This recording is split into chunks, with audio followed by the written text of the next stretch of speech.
आयुष्याचे गणित चुकले असे कधीच म्हणू नये. आयुष्याचे गणित कधीच चुकत नसते. चुकतो तो चिन्हांचा वापर.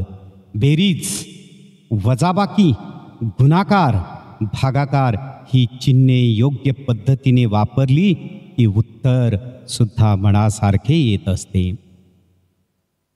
आपण स्वतः इतकं प्रामाणिक राहायचं की फसवणाऱ्याला पण वाटलं पाहिजे की चुकीच्या माणसाला आपण फसवलं आहे. प्रत्येक यशस्वी व्यक्तीच्या मागे द्वेष करणाऱ्यांचा एक खूप मोठा समूह असतो.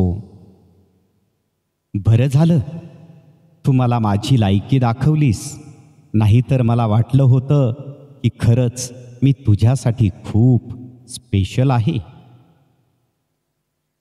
थोड़ा सा संभल कर कदम रखना, कुछ लोग बेसब्री से आपकी गलती का इंतजार कर रहे हैं. कड़वा सच. आदमी की सफलता में किसी औरत का हाथ हो या ना हो, आदमी की सफलता में किसी औरत का हाथ हो या ना हो, किंतु आदमी की बर्बादी में किसी ना किसी औरत का हाथ अवश्य होता है.